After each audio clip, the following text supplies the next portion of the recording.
कहानी की शुरुआत होती है आज से 30 साल पहले, जहाँ पर गवर्नमेंट ने 5 सुपर हीरोज की एक टीम बनाई, जिनके अंदर अलग अलग तरह की कमाल की ताकतें थी। जो सबसे ताकतवर और बहादुर था उसे टीम का लीडर बना दिया गया, जिसका नाम था कैप्टन जूम। ये टीम इसलिए बनाई गई क्योंकि 5 क्रिमिनल्स यानी मुजरिम जो बहुत खतरनाक और ताकतवर थे, उन्होंने जेल से भागकर पूरी दुनिया पर हमला करके यहाँ तबाही मचा दी। तो इस वक्त इन 5 सुपर हीरोज को सामने लाया गया, जिन्होंने बड़ी बहादुरी से उन क्रिमिनल से जंग लड़ी और अपनी अपनी ताकतों का इस्तेमाल करके आसानी से उन्हें हरा दिया और दुनिया को बचा लिया। यहाँ पता चला कि कैप्टन जूम के अंदर बिजली से भी तेज दौड़ने की ताकत थी, लेकिन था वो आम इंसान ही। पर अपनी ताकतों की वजह से गवर्नमेंट ने उसे सुपर हीरो बना दिया, जो बाद में बन गया कैप्टन जूम। अब टीम में जूम का भाई भी था, उसके पास भी ताकतें थी, लेकिन जब जनरल ने महसूस किया कि जमीन पर अब एलियंस के हमले का खतरा है, तो उन्होंने इनकी ताकतें और बढ़ाने के लिए अब रेडिएशन का इस्तेमाल करने का फैसला किया, यानी कि ताकतवर शुआओं का। और फिर इस रेडिएशन को पूरी टीम पर आजमाया गया, जिनमें जूम तो पहले से और ताकतवर बन गया, लेकिन इस रेडिएशन का उसके भाई पर बुरा असर पड़ा। वो पहले से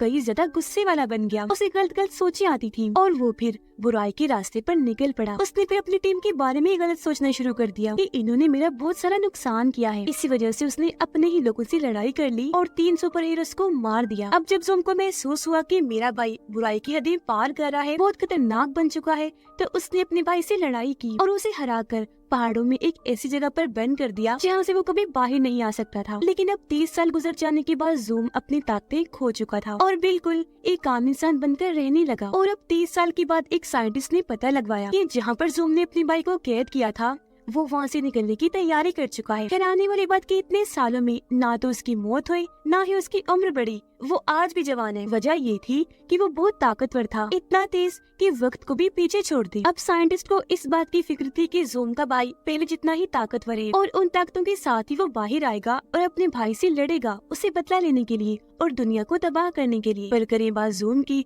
वो तो अपनी ताकतें खो चुका है। तो उसका मुकाबला करने के लिए जनरल अपने ही सुपर हीरोज बच्चों की टीम तैयार करने का फैसला करती है, जिनके अंदर भी हैरान कुन अलग किस्म की ताकतें पाई जाती हूँ। पर उनके पास सिर्फ 12 दिन का ही टाइम था, क्योंकि 12 दिन के बाद जूम का भाई वहाँ से निकलकर बाहर आ जाएगा। जाहिर है ये टाइम कम ही था, तो इतने कम वक्त में बच्चों को अच्छे से ट्रेन जूम के अलावा और कोई नहीं कर सकता था। पर जनरल ये भी जानते थे कि जूम इसके लिए कभी नहीं मानेगा, इसलिए उन्होंने कैसे भी करके जूम को यहाँ लाने का हुक्म दे दिया, फिर चाहे उसे जबरदस्ती ही क्यों न लाया जाए। उधर जूम आम जिंदगी गुजार रहा था जैक बनकर। उसके पास सिर्फ इतनी ही ताकत बची थी कि वो बस अपनी उंगली से कॉफी फेंट कर तैयार कर लेता था। अब यहाँ जूम यानी जैक के पास साइंटिस्ट और उनकी साथी जो डॉक्टर थी, वो उसे लेने के लिए पहुँच गए। वो कहते हैं कि चलो आपको सुपर हीरोज तैयार करनी है, पर उसने ये कहकर मना कर दिया कि अब इस दुनिया को नए सुपर हीरोज की कोई जरूरत नहीं है, क्योंकि हर लिहाज से दुनिया महफूज है, यहाँ कोई खतरा नहीं। अब वो लोग जानते थे कि जैक इतनी आसानी से नहीं मानेगा, इसलिए साइंटिस्ट ने उसे बेहोश करने वाला इंजेक्शन दे मारा। वो उसके सीने पर लगा,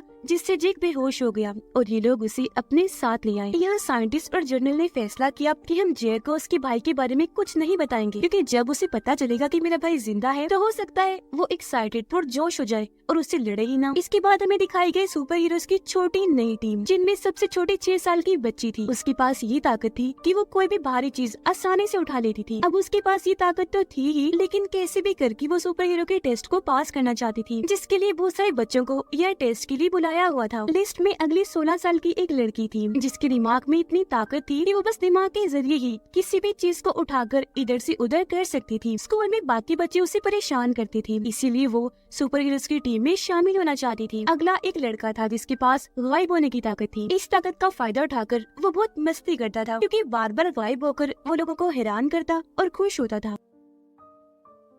एक बच्चा था 12 साल का, जिसके पास सबसे अलग ही ताकत थी। वो अपने जिस्म के किसी भी हिस्से को फुलाकर बड़ा बना सकता था। अब लैब में जब जैक को होश आई, तो उसके सामने 2 ऑप्शन रख दिए जाते हैं। एक, ये तो वो सुपर हीरोज की टीम को ट्रेन करे। दूसरा, कि अगर वो ये नहीं करता तो झूठे इल्जाम में उसे जेल भेज दिया जाएगा। अब जैक को यहाँ मानना ही पड़ता है, क्योंकि उसके पास और कोई रास्ता नहीं था। अब जैक मिलता है साइंटिस्ट के साथ ही डॉक्टर से, जो उसके कैप्टन जूम होने की वजह से उसकी दीवानी थी। वो इतनी बड़ी फैन थी, इतना उसे पसंद करती थी कि उसने जूम के बारे में सारी किताबें पढ़ ली थी जो लिखी गई थी। अब जब जैक को नई सुपर हीरोज की टीम दिखाई गई, तो वो काफी हैरान रह गया कहता है, अरे ये क्या, छोटे छोटे बच्चे, मुझे यहाँ सुपर हीरोज की टीम तैयार करनी है, ये बच्चों के खेलने की टीम, ये क्या करवा रही है भैया आप मुझसे। जिस पर साइंटिस्ट उसे कहता है कि भले ये देखने में बच्चे हैं, पर इनके पास अनोखी ताकतें हैं, जो कहकर वो उसे हर बच्चे की ताकत के बारे में बताता है। डॉक्टर भी जैक को कहती है कि आपको इन बच्चों को ऐसे ट्रेन करना है कि इनकी ताकतें ट्रेनिंग से ही और बढ़ जाए, क्योंकि इन पर हम उस रेडिएशन का इस्तेमाल नहीं कर सकते, क्योंकि जाहिर है ये बच्चे हैं तो इसका बुरा असर भी पड़ सकता है। इसके बाद बारी बारी सारे बच्चे आकर अपनी अपनी ताकतें दिखाने लगे। जैसे कोई बच्चा बहुत तेज पलकें चिपका सकता था, तो कोई इतना ज़हीन था कि पढ़ाई में मास्टर निकला। जिसके बाद आखिरकार उन्हें 4 बच्चों को सुपर हीरो बनने के लिए चुना गया, जिनकी ताकतें मैं आपको बता चुकी हूँ। अब पता चला कि जैक के भाई के वापस आने में बस 9 ही दिन बाकी रह गए हैं। साइंटिस्ट और जनरल आपस में बात करते हैं। जहाँ वो बच्चों की टीम से तो बहुत खुश थे, लेकिन साथ में उन्हें इस बात की फिक्र भी थी कि जैक इतने कम टाइम में बच्चों को ट्रेन कर पाएगा भी या नहीं। जनरल तो बच्चों को इतनी जल्दी तैयार होता दिखना चाहता था कि वो तो बच्चों पर रेडिएशन को भी आजमाने के लिए तैयार था, पर नुकसान न हो जाए इस वजह से साइंटिस्ट ने ऐसे करने से मना कर दिया। अब शुरू में तो बच्चों ने जैक पर इतना ध्यान नहीं दिया, बस ये समझा कि ये हमें ट्रेन करेगा। लेकिन जब डॉक्टर सबको ये बताती है कि असल में जैक की कैप्टन जूम है, तो सारे बच्चे काफी खुश हो गए, क्योंकि वो भी उसके फैंस थे। आकर उसके पास आ जाते हैं, सिवाय गायब होने वाले लड़के के, क्योंकि उसे अभी भी उस पर शक था। अब जैक, साइंटिस्ट और डॉक्टर मिलकर बच्चों की ताकतों को देखने लगे। वजन उठाने वाली बच्ची जो सिर्फ 6 साल की ही थी, उसने भारी से भारी वजन उठाकर सबको हैरान कर दिया। पर जैक को यहाँ वो बच्ची खास पसंद नहीं थी, क्योंकि वो बहुत बोलती थी, हर वक्त जैक से बातें करती रहती थी। गायब होने वाला लड़का यहाँ उन लोगों को काफी परेशान कर रहा था, क्योंकि जब कोई उसके पास आता उसकी ताकत देखने, वो वहाँ से गायब हो जाता। अब एक दिन जैक ने डॉक्टर से पूछ लिया कि आखिर आप लोग बच्चों को ट्रेन करवा कर तैयार क्यों करवाना चाहते हैं। जिस पर डॉक्टर उसे कुछ नहीं बताती, इसलिए नहीं कि जैक से हकीकत छुपानी थी, बल्कि इसलिए क्योंकि वो खुद सच्चाई नहीं जानती थी कि जैक का भाई लौट रहा है। अब डॉक्टर सबके साथ मीटिंग रखती है, बताती है कि बच्चे अपनी जितनी ताकत दिखा रहे हैं, उनके अंदर उससे 1000 गुना ज्यादा ताकत है। वो बस अपने दिमाग की मदद से अपनी ताकतों को रोक रहे हैं। अब इसी बीच जैक भी उनकी मीटिंग में शामिल होने की कोशिश करता है, लेकिन गार्ड्स के जरिए उसे वहाँ से बाहर निकाल दिया जाता है। अब साइंटिस्ट बच्चों और जैक को अपने खास डॉक्टर से मिलवाता है, जो कोई इंसान नहीं था बल्कि एक रोबोट था, जिसे खास इसलिए बनाया जाता है ताकि वो सुपर हीरोज की टीम का साथ दे। अब यहाँ जैक रोबोट डॉक्टर से मिलकर बहुत खुश हुआ और वो उसे और बच्चों को लेकर एक काफी पुरानी जगह पर गया, जहाँ उनकी एक काफी बड़ी स्पेसशिप रखी हुई थी। जैक रोबोट डॉक्टर और बच्चों को चुपके से स्पेसशिप में बिठाता है और उन्हें घुमाने के लिए वहाँ से बाहर निकल जाता है, जहाँ इन लोगों ने रोबोट डॉक्टर की मदद से बहुत मजे से खाना खाया, क्योंकि वो अपने मशीन वाले हाथों से इनके लिए फास्ट फूड और आइसक्रीम उठा कर लाया था। लेकिन जल्दी ये खबर टीवी पर आ गई, क्योंकि किसी ने उनकी स्पेसशिप की वीडियो इंटरनेट पर डाल दी थी, जिससे सबको ये लगा कि फास्ट फूड और आइसक्रीम खाने वाले एलियंस का जमीन पर हमला हो गया है। लेकिन जब ये बात साइंटिस्ट और डॉक्टर को पता चली कि ये काम जैक का है, तो उन्हें बहुत बुरा लगा। लेकिन क्योंकि वो कैप्टन जोम था, तो कोई उन्हें क्या ही कह सकता था। अब जब जैक सो रहा था, तो वजन उठाने वाली बच्ची उसके पास आई और उसे जगाकर कहने लगी कि मुझे बहुत बुरा सपना आया है, मुझे डर लग रहा है, मैं आपके पास सोना चाहती हूँ। अब जैक को उस पर तरस आ गया। बेड छोटा था तो वो उसे अपने पास तो नहीं सुलाता, लेकिन पास पड़े हुए सोफे पर सोने का कह देता है। पर वो बच्ची बहुत होशियार थी, उसने आराम से सोफे को घसीट कर बेड के साथ लगाया और उस पर मजे से लेट गई, ये सोचकर कि यहाँ मुझे बहुत अच्छी नींद आएगी, डर भी नहीं लगेगा।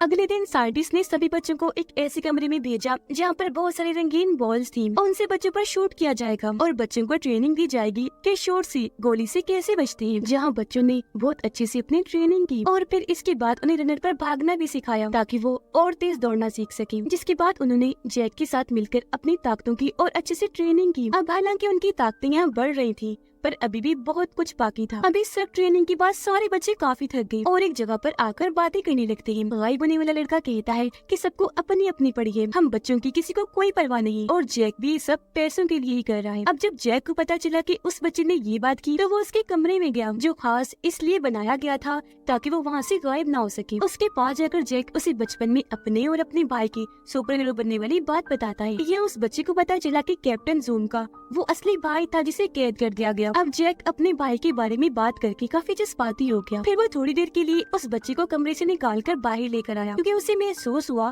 कि इस बच्चे के पास गायब होने के अलावा कोई और ताकत भी है। इसलिए जैक उसे कहता है कि अपनी आंखें बंद करो और ध्यान लगाकर गौर करके बताओ कि वो लड़की जिसके पास दिमाग की ताकत है वो इस वक्त कहाँ है और क्या कर रही है। उसने ऐसे किया और सच में उसे दिख गया कि वो लड़की कहाँ है और क्या कर रही है, जिस बारे में उसने जैक को बताया कि वो अपने कमरे में है और डांस कर रही है। अब ये भी तेज दिमाग की एक ताकत होती है जो बहुत ही कम लोगों के पास पाई जाती है, इसलिए ऐसे लोगों को खास समझा जाता है। इस वजह से जैक बहुत खुश था और क्योंकि इस लड़के के पास दो ताकतें थी, इसलिए वो उसे टीम का लीडर बना देता है। फिर जैक डॉक्टर के पास गया और उसे कहता है कि बच्ची काफी अच्छे से ट्रेन हो रही है और तुम भी काफी अच्छा काम कर रही हो, बहुत खूब। अब अपनी ये तारीफ जैक के मुंह से सुनकर डॉक्टर खुशी से लाल हो जाती है। इसके बाद जनरल और साइंटिस्ट अपनी टीम के साथ उन पहाड़ी इलाकों में पहुंच जाती है जहाँ पर ज़ूम की बाइक को कैद किया गया था। वो उस रास्ते के पास खड़ी थी जहाँ से उसे भेजा गया, क्योंकि उन्हें यकीन था कि ज़ूम का भाई इसी रास्ते से वापस लौटेगा। अब यहाँ साइंटिस्ट ने एक रोबोटिक जाल बनाया था। उसका पूरा प्लान था जिसमें वो बच्चों की मदद से ज़ूम की बाइक को इस जाल में फेंकेगा, जिससे उसे रोका भी जाएगा और वो वापस अपने असली रूप में आ जाएगा। यानी जो बुराई उसके अंदर है,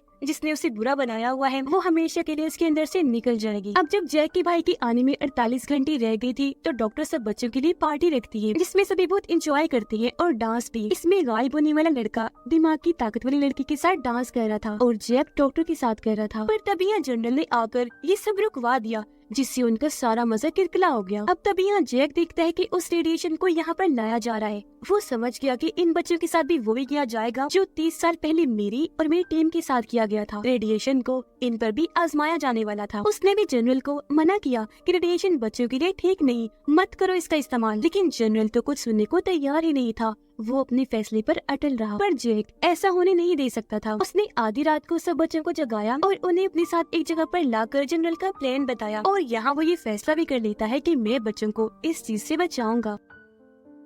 यह अगवाई बने वाले लड़के ने फिर से अपना दिमाग लगाया, जहाँ उसका दिमाग अब उस जगह पर पहुंच गया जहाँ सभी साइंटिस्ट और डॉक्टर थे और उसे यहाँ पता चल गया कि ये सब कुछ दरअसल जैक के भाई को मारने के लिए किया जा रहा है, क्योंकि वो वापस लौटने वाला है। और ये सब कुछ वो जैक को भी बता देता है। अब जब उसे पता चला कि मेरा भाई जिंदा है तो उसे यकीन ही नहीं आया। वो बच्चों को वापस भेजकर जनरल के पास पहुंचा और गुस्से में इस सब के बारे में सवाल करने लगता है, जिस पर जनरल कहता है कि हाँ, तुम्हारा भाई जिंदा है जो अगले 2 घंटों में बाहर आने वाला है। यहाँ जैक जनरल को समझाने लगा कि बेशक उन बच्चों के पास ताकतें हैं, लेकिन मेरा भाई भी इतना खतरनाक है कि बच्चे उसका सामना नहीं कर पाएंगे, इसलिए प्लीज मत करो ऐसा, रोक दो इस मिशन को। पर यहाँ जनरल बजाय उसकी बात मानता वो जैक को ही कमरे में बंद करवा देता है। उधर डॉक्टर सभी बच्चों को छुड़वा कर अपने साथ साइंटिस्ट के पास ले जाने लगी, पर जनरल के कुछ डॉक्टर्स उनका पीछे करने लगते हैं, जिस वजह से पीछे मुड़कर डॉक्टर जोरदार फूंक मारती है, जिससे हैरत वो सभी डॉक्टर्स उड़कर दूर जाके गिरते हैं। यानी कि इस डॉक्टर के पास भी ताकत थी। इसके बाद वो डॉक्टर बच्चों को लेकर जैक के पास गई, उसे भी आजाद करवाकर स्पेसशिप में बिठाया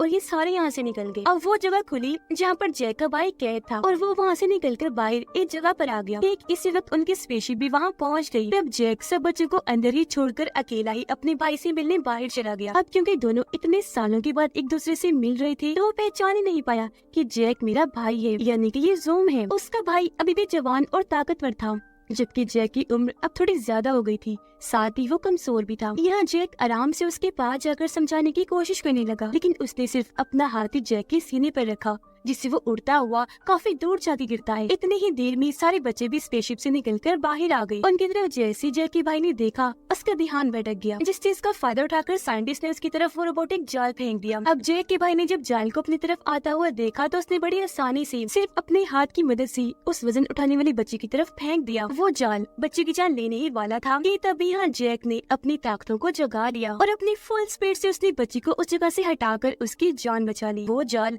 दीवार से जाकर टकराया और पूरी दीवार तबाह हो गई, जिसके बाद जैक अपनी सुपर स्पीड का इस्तेमाल करते हुए सिर्फ 5 सेकंड्स में लैब दिया और अपना सूट पहनकर वापस भी आ गया। अब यहाँ साइंटिस्ट उन्हें बता देता है कि अगर जैक के भाई को उस रोबोटिक जाल में फेंक दोगे तो वो पहले जैसा हो जाएगा, तो अपना ये काम जल्दी से कर लो। जिसके बाद गायब होने वाले बच्चे ने बार बार उसके पास जाकर गायब होकर उसका ध्यान भटकाया और दिमागी ताकत वाली लड़की ने बहुत सारे पत्थरों को अपने कंट्रोल में करके हवा में उठाया और उसके भाई की तरफ फेंक कर दे मारी। बोलने वाले बच्चे ने अपना पेट बड़ा करके उसकी मदद से जैक के भाई को जोर से मारा, जिससे वो हवा में काफी ऊपर उड़ गया। ये देखकर वजन वाली बच्ची ने एक खंभे के जरिए उस पर कई बार खतरनाक हमले किए और उसे डॉक्टर की तरफ भेज दिया। डॉक्टर ने यहाँ जोरदार फूंक मारी और आखिरकार वो उस रोबोटिक जाल में गिर ही जाता है। कुछ ही देर में सारी बुराई उसके अंदर से निकल गई और वो वापस अपने रूप में आ गया। वो बाहर आया जहाँ उसे अपनी गलतियों की शर्मिंदगी थी, पर उसे माफ कर जैक उसे गले से लगा लेता है, जिसके बाद ज़ूम साइंटिस्ट के साथ मिलकर अपनी नई सुपर हीरोज की टीम बनाता है जिसमें ये सारे लोग शामिल थे और अब वो यहाँ अपनी स्पेसशिप में बैठकर वहाँ से उड़कर वापस आ जाते हैं। वो अपनी इस कामयाबी पर बहुत खुश थे क्योंकि उनका मिशन भी पूरा हो गया था और जैकी भाई को भी मरने से उन्हें बचा लिया था, वापस उसे अच्छा इंसान बना दिया था। ये फैसला भी किया गया कि आइंदा की बात रेडिएशन का इस्तेमाल नहीं किया जाएगा, बस ट्रेनिंग के जरिए ही ताकतों को बेहतर बनाया जाएगा। और अब ये सब जोन के साथ काम करने वाले हैं जो आने वाले किसी भी खतरे से मिलकर लड़ेंगे। इस फिल्म की कहानी यहीं पर खत्म हो जाती है।